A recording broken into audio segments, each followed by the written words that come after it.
Dara. This is my first visit to the TMI project. What would you say to people who know nothing about this project? Why did you feel it was important to do? And just a little bit of the background, the history of how it came to be. Yeah. Um, TMI has been in existence now for over 10 years. Yes, I think she may. I'm not clear on the start date Yeah, actually because it not. precedes our participation. And Dara and I both, I think we both started in 2017. TMI did its first Black Stories Matter, which was largely based out of Kingston. And we were both in it as participants. It felt like an important and unique opportunity to be able to tell, I'll say for myself, to be able to even think about what is my story and how might I tell it. I didn't previously have any experience really writing, let alone some kind of monologue, let alone performing it. But going through the process, I found this incredible sense of community, especially with other Black folks together. And then getting up and sharing that was really important. Dara and I both then, soon after, kind of did the work to become workshop leaders. And it's always just felt really important, sacred space to me. I think in a world full of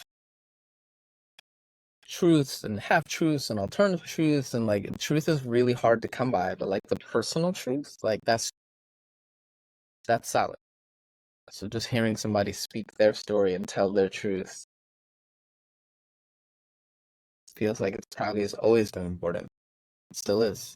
So, Dara, tell us about your journey leaving Vassar and how you ended up here doing this type of work.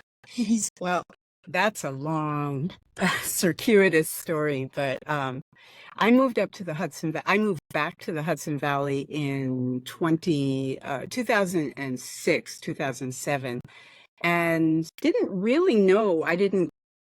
This was not planned or engineered. It was really just sort of me feeling my way to community. I had been out of Vassar for quite a number of years at this point, had lived in Europe for most of my 20s and came back to New York.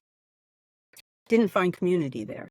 I started writing, and when I had some critical writing together, I felt like I'm ready to leave the city and go find my people. And so sort of serendipitously, I found myself in 2017, after the 2016 election, invited to this first cohort of Black Stories Matter storytellers. And really Micah has said to me the most important things about what it means. For me, I think the most valuable aspect has been finding myself in a safe space or a safer space in community with other Black writers where I did not worry about being judged for who I was or was not, where I felt that it was safe and even required to tell my personal truth. And so I think that is the element that has kept me very connected to TMI Project all these years, is wanting to facilitate that space for as many people as possible. What is your vision in terms of this workshop today, and why did you try to host it on Juneteenth?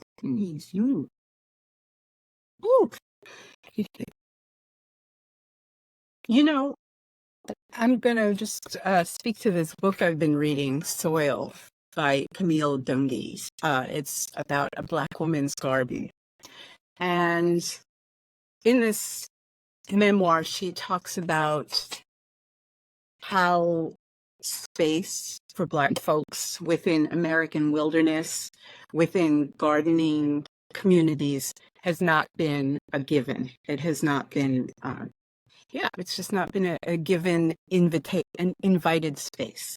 So I guess I would say that my hope for this workshop is to really extend an invitation to the Black community of Poughkeepsie to step into gardening and wilderness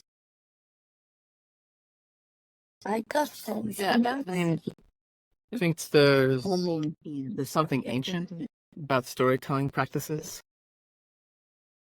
I imagine the species have been doing for eons, and I think tapping into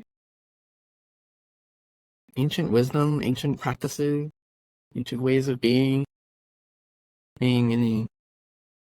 with ourselves, with each other, with our ancestors, all of that's just valuable time spent, connecting to something bigger. So, look forward to writing with you all.